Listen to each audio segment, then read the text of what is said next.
Hello guys, I am like really bored and I haven't done a sit down video in a while, so I figured I would be really original and do a what's in your purse / bag type of video.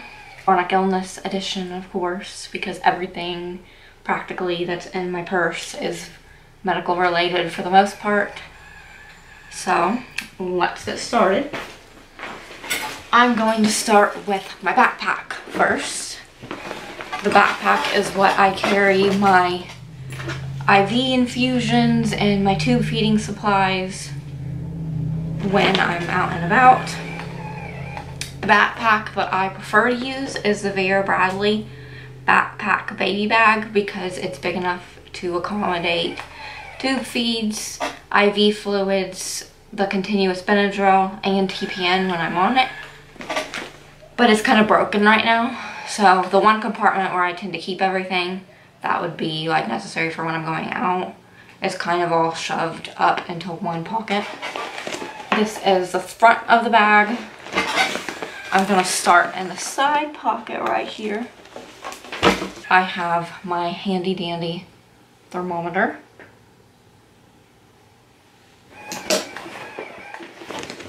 And then in this side pocket, I have my pulse ox. I'm sure most of you know what a pulse ox is. You put it on your finger and it tells you your pulse. There we go, 97, 132. I'm a little potsy, if you haven't noticed. And then in the pocket over here, I have a cable needle for my knitting. Now moving on to the front pocket, I have my Vogue mask to help keep out germs and scent triggers because my mouth sells these. I have my CAD pump key. I sewed the little lanyard, I guess it is, to put on it. And then my friend from the UK gave me this keychain with a C. You know who you are if you're watching. I love it. And then, also in the front pocket, I keep my glucose meter to test my blood sugars. My blood sugars do really wacky things, and they'll like shoot up really high and then crash down within a matter of minutes as soon as I disconnect from feeds. So I gotta keep a watch on that. In the internal pocket in here, I have my IV fluids and its pump. I'm not going to take the pump out because that's a lot. I have my tube feedings and pump. I have my continuous Benadryl with its pump. In the bottom, I have a, what are these called? A Mickey extension. You never know when the one you're using is going to fall on the floor or break or become gross, or when you need to vent your stomach. So, and then I have another glucose meter because apparently one just isn't enough for me. I keep a little bag filled of Curo caps, which are alcohol caps for the end of the line. I have an Epipen, another Epipen, and a glucagon pen for blood sugars when your blood sugar gets too low. There's this glucagon pen and you open it. If I'm smart enough to open this here. If I don't break it first. And you draw it up and you stab yourself with it to get your blood sugar up if you go unconscious. And here's the mini vial that goes into that. I've never had to use that, thank God. I don't even know how I'd respond to it. So let's hope it never goes there. I also keep on hand a Anesthesia Protocol. I do poorly with propofol, which is what the majority of anesthesiologists will give patients. And so this is basically giving the Anesthesia Protocol that works for me in the past. And I've been in the process of designing a little bag that'll carry emergency information along with my Epipens and that kind of thing. But until that is actually done, I just have this paperwork strewn about everywhere.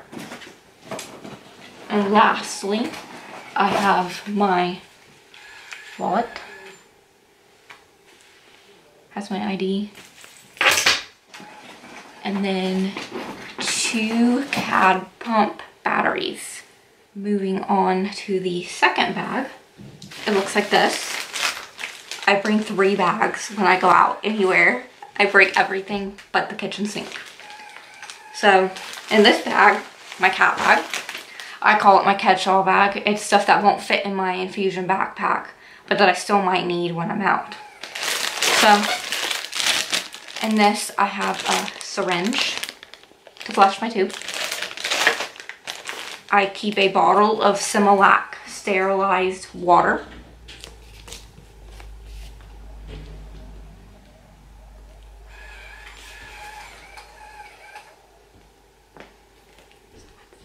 I don't know, I have a weird thing where if people are really in my near vicinity, I won't record videos. I'll just legit stop in the middle. It just feels so awkward. I don't know why. I can't get over it. I'm working on it. But until then, I'm awkward. Because of my mast cell disease, I can't tolerate just any water. I tend to react to the plastics. But I do better in bottles that are harder. The squishier water bottles I react to more severely. So I keep that with me. I keep a feeding bag where you put the formula in. And if I'm not using my pump, I'll stick it in this bag. But in case something happens or I need to make more formula, I have an extra bag. Along with Elecare, which is the formula I'm currently on. Like alcohol. I use alcohol to wash my hands if I'm out instead of hand sanitizer. I tolerate that better. Now, I have my other CAD pump for 100 mLs an hour. This one is reserved for my IV Pepsid.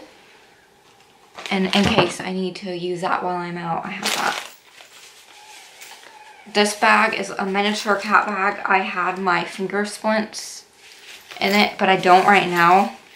I don't know where those are, but instead it's just thrown in here. Like I said, this is my catch-all bag. I have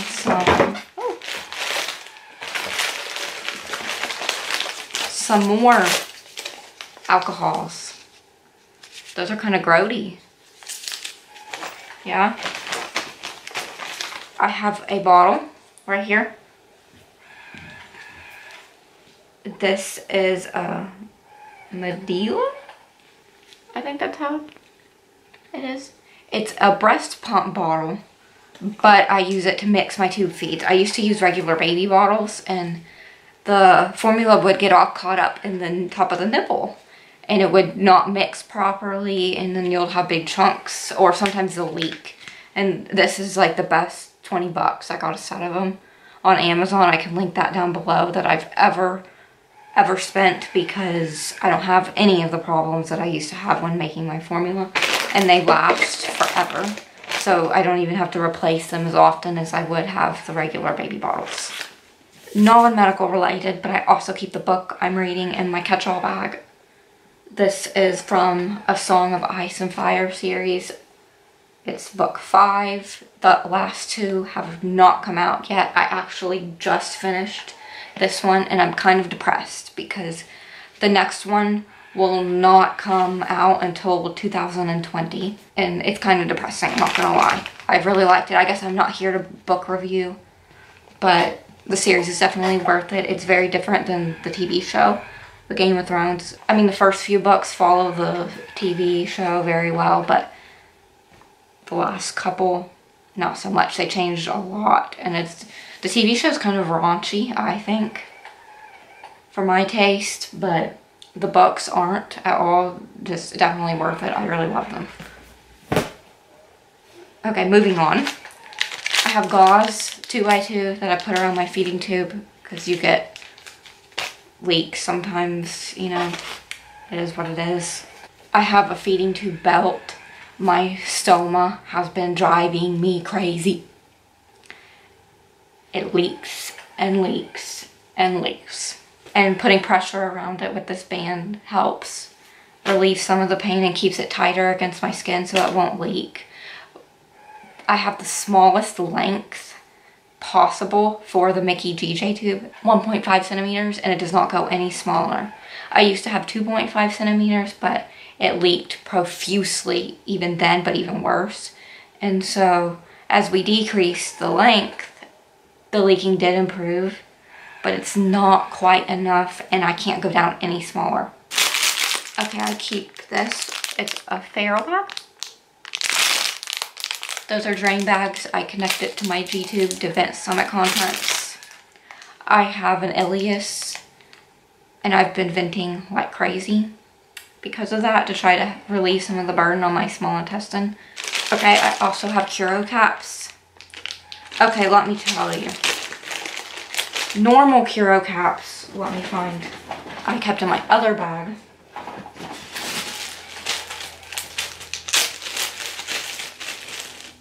Are very tiny on a strip.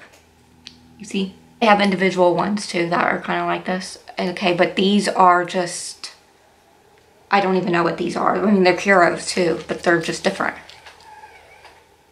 This is bigger, but if you take this off, inside, there's a little alcohol pad. But with these, there's not. It's a plastic thing. And then once the plastic thing connects with the end of the line on the clave, it shoots out alcohol. See, I just kind of activated it with my finger and it goes deeper in now. It's kind of weird. I prefer these. I just feel that it's more sterile. I don't know. I feel like the gunk can get caught in the little groovy bits in this one. I mean, I guess I really don't know if that's the case, but I don't like using the other ones, but I have them. Okay. Oh, I found something else. Okay, 3 something else's. Hairbrush. Pretty self-explanatory. I don't know why this is in here. It connects to my Mac because I have one of the newer MacBook Pros. It doesn't have the SD slot or the USB slot on the side. I have to connect this adapter to be able to do any of that. And I have a spare flush. This is kind of dingy looking.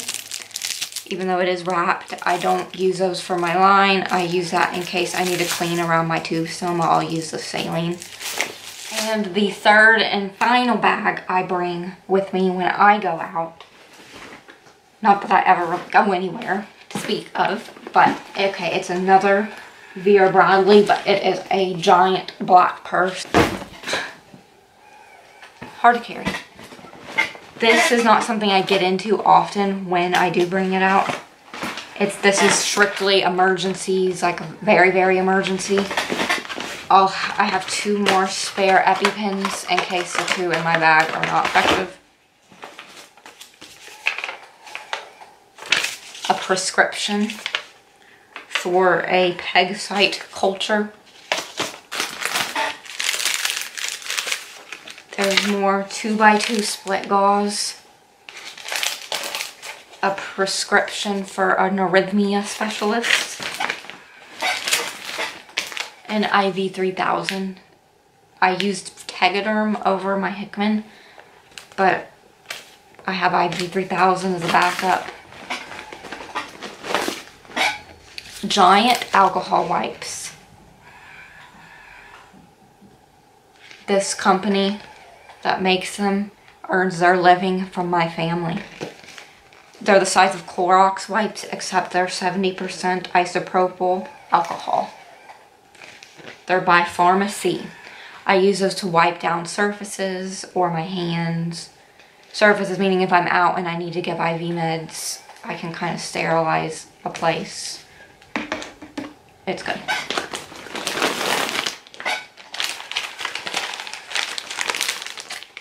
I'm not sure what's in here. Oh, okay. In here is extra emergency Solucortef IV and everything used to administer it. So the syringe, and needles. These are the syringes I use, if anyone is interested. And then here is another vial of Solucortef. Now, by the looks of it, it seems I do emergency steroid often. I do not, I promise you. The first time I actually had a stress dose was just a couple weeks ago after my pancreatitis bordering on adrenal crisis type of issue. But we have it just in case. And then we have more batteries for the CAD pump. A fancy dancy umbrella in its case. Okay, so to keep the flushes more sterile and not just hanging out at the bottom of a purse, my mom put them in a big Ziploc bag along with non-latex gloves in case you're out. We have hand sanitizer and the alcohol wipes for our hands, but sometimes if you're out and you can't actually get to a sink, it's best to just use the gloves. We have alcohol pads and more churros. In the side pocket up in here, I've got a pack of Kleenex tissues. More gloves in a Ziploc baggie. A famotidine label, which is Pepsid. My meds have to be given a specific way. They're usually really diluted and ran slowly or else I react to them. This prescription label right here is just to prove that if I were to end up in a random emergency room, it explains why. So people won't think I'm a load of craziness. Here are backup glucose strips. Then in here, there is a whole thing of alcohol. Yeah. Also, I tend to carry around a couple spare vials of IV Benadryl.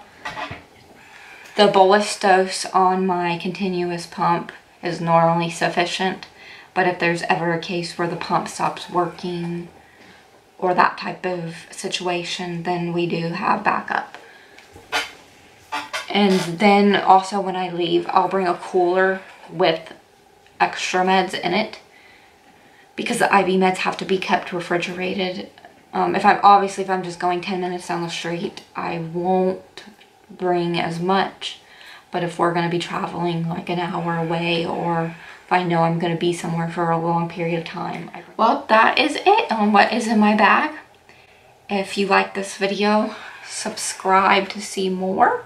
I just really wanted to record a video, and the other video idea that I had was going to just take a long time, and I'm not having that much energy today. And with YouTube making changes with the smaller channels not being able to monetize, I figured the more videos, the better. But anyways, thanks for watching. If anyone has any other video requests, comment them down below. And I hope everyone has a great rest of the day. Bye.